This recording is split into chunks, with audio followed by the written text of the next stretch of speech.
नमस्कार मित्रों, Shri Raj career point के यूट्यूब चैनल में आप सभी का स्वागत है।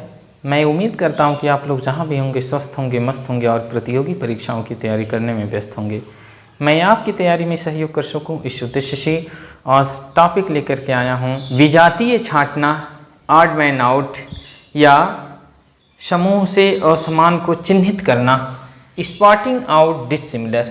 इन विभिन्न नामों से एक्सरसाइज है। यूपी SSSC ने पेट एग्जाम के सिलेबस में इस एक्सरसाइज को डाल रखा है। इस एक्सरसाइज से रिलेटेड 2 वीडियोस जारी हो चुकी हैं, जिसमें पहली थी शब्द आधारित विजातीय छांटना और दूसरी थी अक्षर आधारित विजातीय छांटना। तो शब्द आधारित विजातीय छांटना, अक्षर आधारित विजातीय छांटना, दोनों वीडियोस को अवश्य आप देखें। और उसी श्रृंखला की अगली वीडियो जो आपके सम्मुख में प्रस्तुत करने जा रहा हूँ वह है अंकों पर आधारित विजातीय छांटना।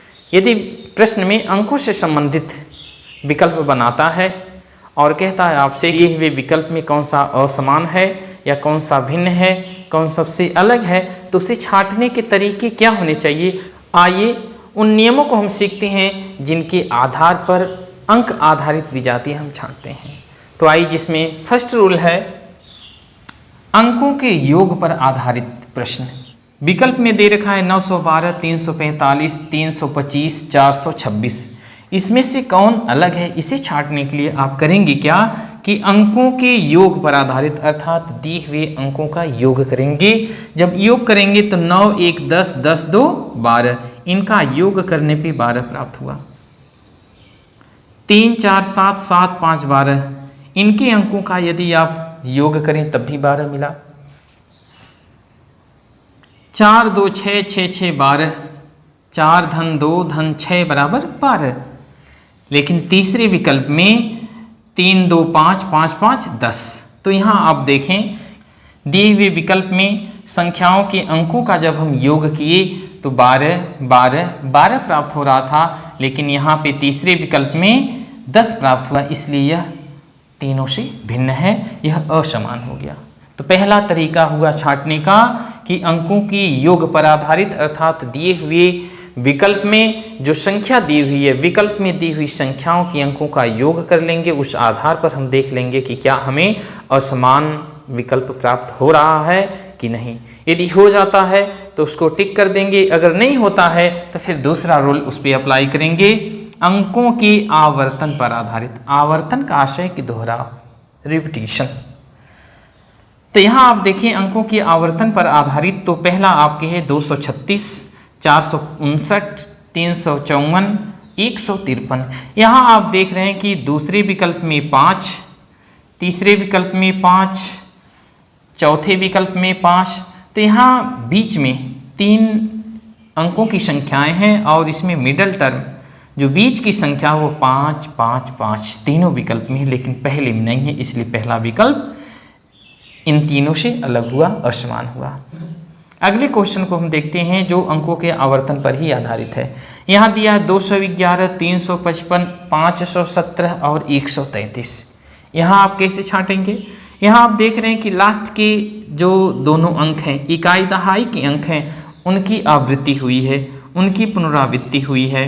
जैसे 5, 5 की, 3, 3 की, लेकिन तीसरे विकल्प में पुनरावृत्ति नहीं है, इसलिए तीसरा विकल्प आपका सही हो जाएगा। अर्थात यही दिए हुए विकल्पों में असमान है, क्योंकि इसमें किसी अंक की पुनरावृत्ति नहीं हो रही, बाकी इकाई दहाई के अंक वही हैं।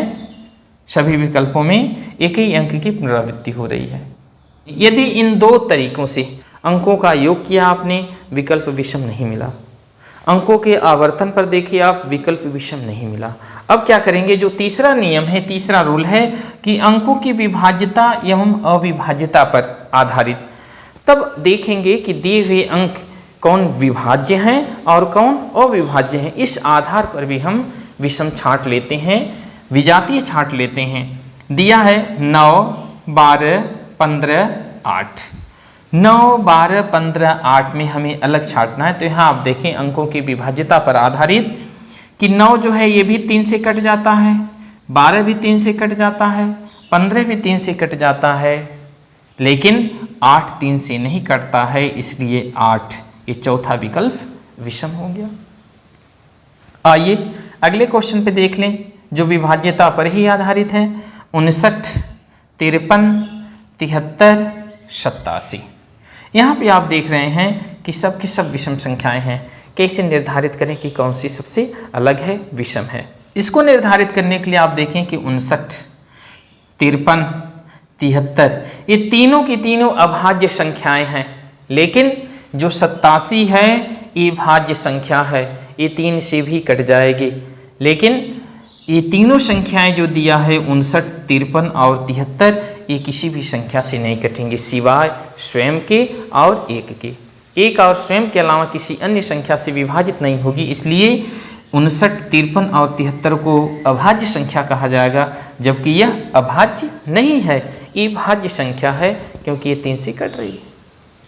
यदि उपरोक्त 3 नियमों के आधार पर भी हम विषम नहीं छांट पा रहे हैं या हमें विषम नहीं प्राप्त हो रहा है, जिसमें पहला है अंकों के योग के आधार पर, दूसरा है अंकों के आवर्तन के आधार पर, तीसरा है अंकों की विभाज्यता एवं अविभाज्यता के आधार पर, तो हम चौथे नियम को उस क्वेश्चन के विकल्पों पर अप्लाई करेंगे। चौथा नियम आपका है फोर्थ रूल कि सम विषम संख्याओं पर आधारित। यहाँ पर आप देख लीजिएगा कि सम और विषम के आधार पर विषम छांटिएगा।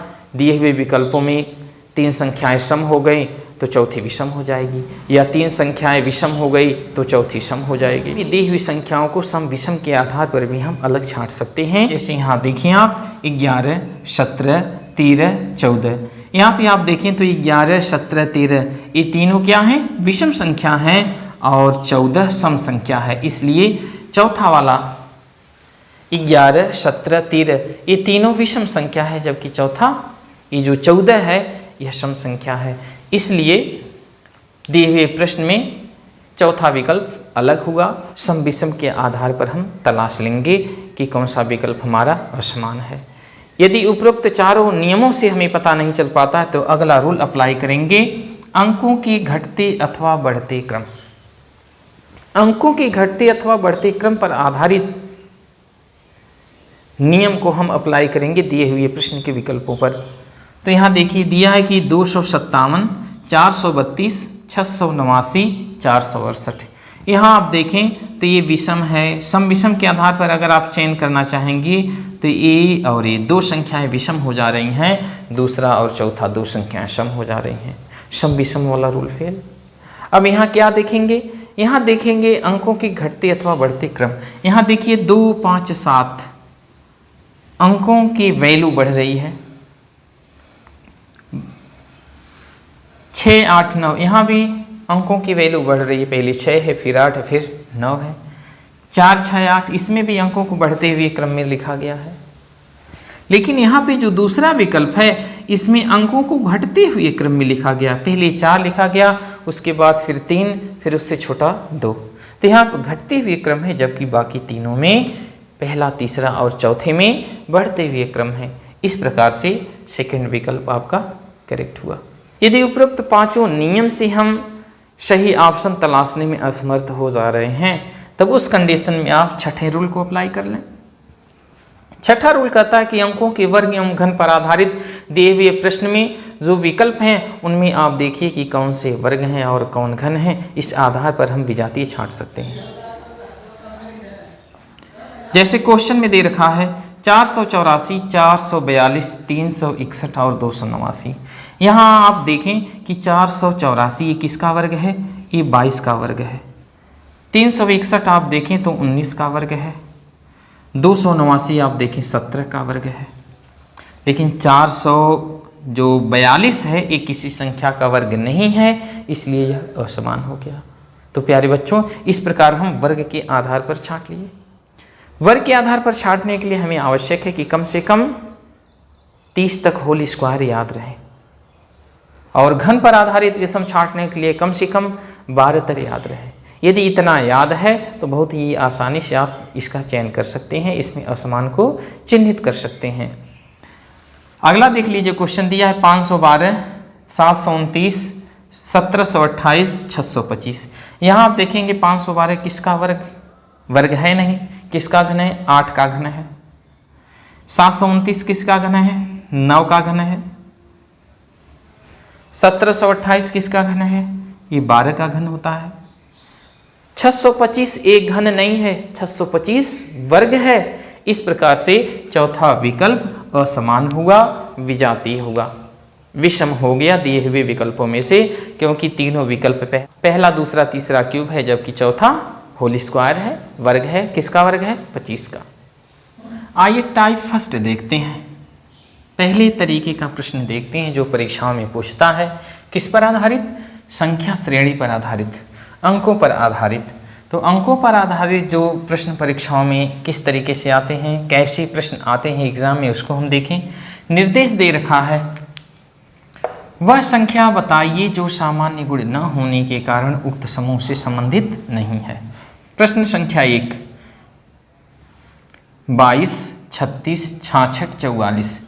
प्रश्न में दिए हुए 4 विकल्पों में जो संख्याएं दी हुई हैं, उन संख्याओं में से हमें विषम छांटना कि कौन सी संख्या विषम है। यहाँ आप देखें, ये 22 है, 36 है, 66 है, 44 है। तो यहाँ पे सबसे पहले आधार तो आपको यही मिल गया विभाज्यता का, कि 22 से कट रहा, 22 से कट रहा, 22 से कट रहा, या 11, 11, 11 से विभाज्य है, जबकि 36 11 से विभाज्य नहीं है। दूसरा रूल आप देखें तो इस पे फॉलो हो जा रहा है कि 36 वर्ग है और बाकी संख्याएं वर्ग नहीं हैं। तो इस प्रकार से 2 रूल इस पे फॉलो हो रहे हैं, वर्ग वाला और विभाज्यता वाला। तो इस प्रकार से हमें सेकंड ऑप्शन ऐसा है जिसमें संख्या 36 है, जो अन्य से अलग है, अन्य से असमान है। दूसरे क्वेश्चन को आप देखें, 6, 12, 9, 7। यहाँ आप देखेंगे कि 2 सम हैं और 2 विषम हैं। तो इस सम विषम के आधार पर भी हम नहीं बता पाएंगे कि कौन सा अलग है। अब देखिए, भाज्य अभाज्य के आधार पे आप देखें तो 6, 12 और 9 ये तीनों संख्याएं विभाज्य हैं, 3 से कट रही हैं, जबकि 7 अभाज्य संख्या है। यह या तो 1 से कटेगी या फिर 7 से कटेगी, और इसके अतिरिक्त तीसरी संख्या से नहीं कटेगी। इस प्रकार 7 अभाज्य संख्या है, जबकि 6, 12, 9 भाज्य संख्याएं हैं। इसलिए डी वाला विकल्प अलग हुआ, असमान हुआ। तीसरे प्रश्न में आप देखें, 441, 529, 625, 466। तो 441 में आप देख रहे हैं कि ये 21 का वर्ग होता है। किसका वर्ग होता है? 21 का। 529 किसका वर्ग होता है? 23 का। 625 किसका वर्ग होता है? 25 का। लेकिन 466 वर्ग नहीं होता है, इसलिए यह विकल्प असमान है, विजातीय है। यहाँ आप देखें कि 21, 39, 51, 83 में 21, 39, 51 ये तीनों संख्याएं विभाज्य हैं, जबकि 83 संख्या जो है अभाज्य है। ये किसी से नहीं कटेगी सिवाय एक और स्वयं के। इसलिए 83 अभाज्य होने की वजह से इस ग्रुप में सबसे असमान हुई, विजातीय हो गई। तो 83 हमारा उत्तर सही हो जाएगा। यह आप देख रहे हैं कि SBI PU में आया हुआ है, ऊपर के क्वेश्चन SSC में आए हुए हैं। आगे देख लीजिए क्वेश्चन नंबर 5 में, यदि संख्याएं 4-4 अंकों की हो तो उन्हें करने के क्या तरीके हैं। यहाँ पे देखिए, यहाँ आप चाहें तो सम विषम के आधार पर अलग नहीं कर पाएंगे, क्योंकि ये 5 और यहाँ इकाई के स्थान पे 9, A और D 6385, 4559 विषम संख्याएं हैं, जबकि 7496 और 3658 सम संख्या है। इसे कैसे हम पहचानेंगे कि कौन सा विषम है? तो यहाँ पे किनारे और मध्य की संख्याओं का योग करके आप अनुमान लगा सकते हैं। किनारे और मध्य की संख्याओं का योग करके आप पता कर सकते हैं कि कौन सा विजातीय है। यहाँ आप देखेंगे तो मध्य का आप जोड़ेंगे तो 8 3 11 हो रहा है। किनारे का आप जोड़ें 6 5 11। मध्य का आप ऐड किए 9 4 13, किनारे का 6 7 13। यहाँ पे मध्य का 6 5 11, किनारे का 8 3 11, मध्य का 11 और किनारे का 9 4 13। ये UGC नेट एग्ज़ाम में पूछा हुआ क्वेश्चन है। यहाँ पे आप देख रहे हैं कि जब मध्य और किनारे की संख्या का योग कर रहे हैं तो पहले ऑप्शन में भी वही है, जो मध्य में है वही किनारे का योग है, जो मध्य के अंकों का योग है वही किनारे के अंकों का योग, जो मध्य के अंकों का योग है वही किनारे के अंकों का योग, जबकि चौथे विकल्प में मध्य के अंकों का योग 11 है और किनारे के अंकों का योग 13 है। इस प्रकार से डी विकल्प विषम हुआ, विजातीय हो गया, असमान हो गया।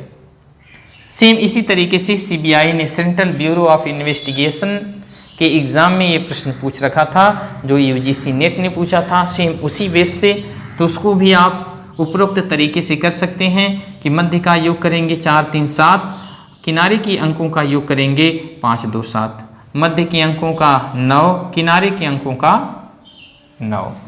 यहाँ पे मध्य के अंकों का करेंगे आप तो 6 4 10, किनारे के अंकों का करेंगे 7 5 12। ऐसे ही मध्य का करेंगे तो 6 7 13, किनारे का करेंगे तो 8 5 13। यहाँ पे कौन सा अलग दिख रहा है आपको?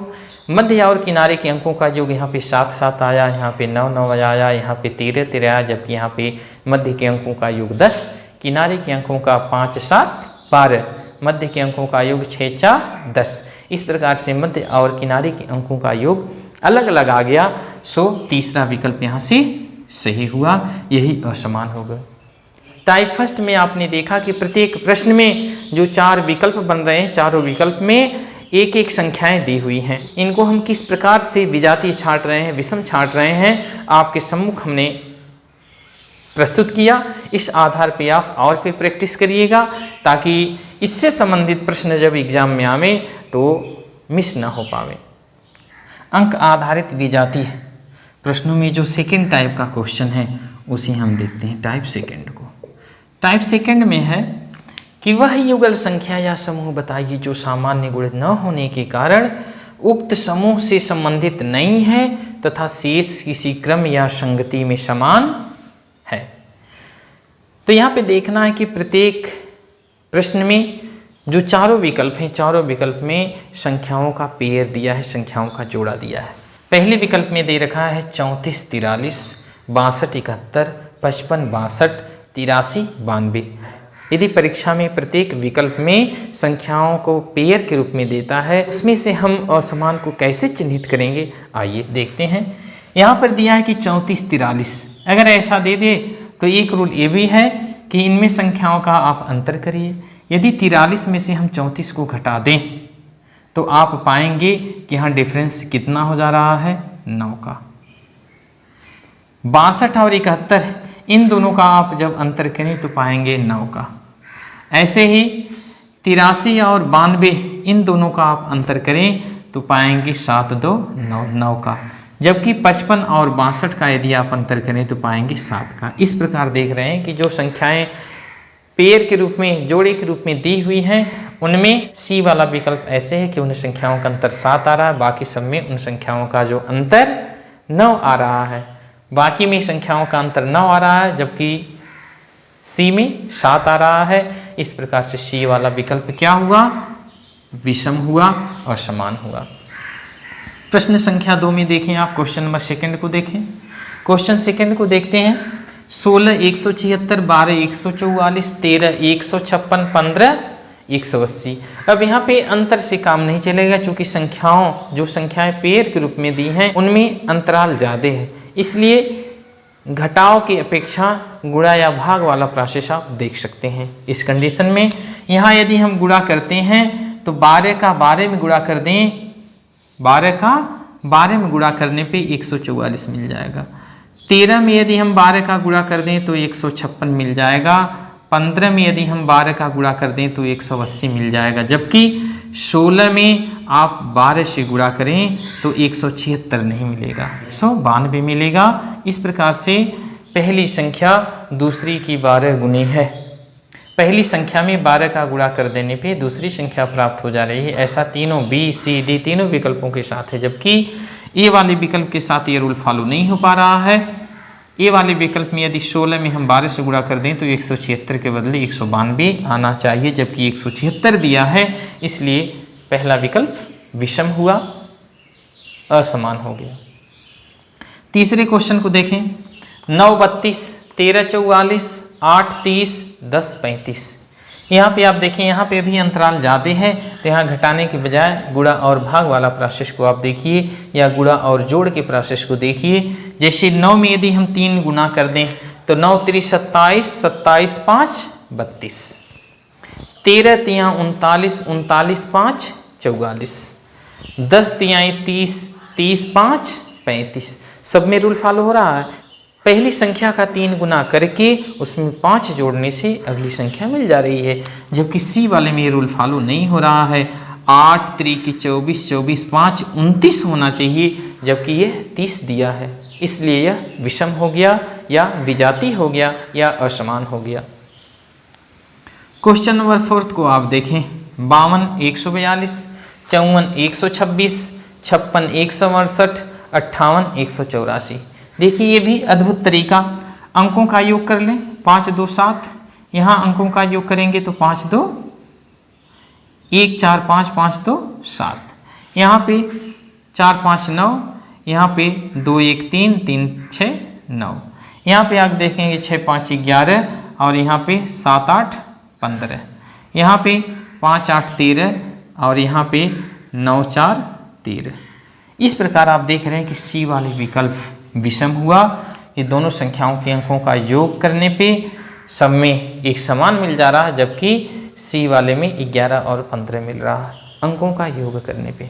जबकि पहले में 7 7 मिल जा रहा, दूसरे में 9 9 मिल जा रहा, तीसरे में 13 13 मिल जा रहा। अर्थात पहले प्रत्येक विकल्प में पहली और दूसरी संख्या के अलग अलग अंकों का जब योग कर रहे हैं तो एक समान प्राप्त हो रहा है। जबकि सी वाले विकल्प में पहली संख्या के अंकों का योग 11 और दूसरी संख्या के अंकों का योग 15। इस प्रकार से सी वाला विकल्प असमान हो गया, विषम हो गया। क्वेश्चन नंबर 5 को आप देखें। 21 6, 28 42, 42 12, 84 24। यहाँ पर भी अंतराल है, तो क्या करेंगे? यदि दूसरी वाली संख्या का आधा करके 3 गुना कर दें तो ये संख्या मिल जाएगी। जैसे यदि हम 6 का आधा कर दें तो 3 मिल जाएगा, और 3 में हम 7 का गुणा कर दें तो 21 मिल जाएगा। ऐसे ही बी वाले में देखें, यदि हम 42 का आधा कर दें तो 21 हमें मिल रहा है, और 21 7 में गुणा कर दें तो 147। सी वाले विकल्प में आप देखें 12 का आधा 6, 6 का 7 गुना 42। चौथे विकल्प में आप देखें तो 24 का आधा 12 और 12 का 7 गुना 84। इस प्रकार ये सब पे रूल फॉलो हो रहा है, लेकिन बी वाले पे फॉलो नहीं हो रहा है कि 42 का आधा करके 7 गुना करने पे 28 नहीं मिल पा रहा है, और बाकी सब में 6 का आधा 3 7 21, 12 का आधा 6 7 42, 24 का आधा 12 7 84 सब में प्राप्त हो जा रहा है। लेकिन बी विकल्प में दूसरी संख्या के आधा का 7 गुना करने पे पहली संख्या प्राप्त नहीं हो पा रही है। इस प्रकार से 5वें क्वेश्चन में बी विकल्प विषम हो गया, अलग हो गया। तो प्यारे बच्चों, संख्या आधारित प्रश्नों में ऐसे 2 तरीके के प्रश्न बनते हैं, टाइप फर्स्ट टाइप सेकंड, दोनों आपके सम्मुख में रिप्रेजेंट किया। इनके आधार पर आप क्वेश्चनों की और प्रैक्टिस करिए ताकि एग्जाम में एक भी क्वेश्चन मिस न हो पाए। ये वीडियो यदि आपको पसंद आई हो तो इसे लाइक करते हुए शेयर करिए। साथ ही साथ अगली वीडियो का नोटिफिकेशन आप तक सर्वप्रथम पहुंच सके, इसके लिए चैनल को सब्सक्राइब करना न भूलिए। नमस्कार।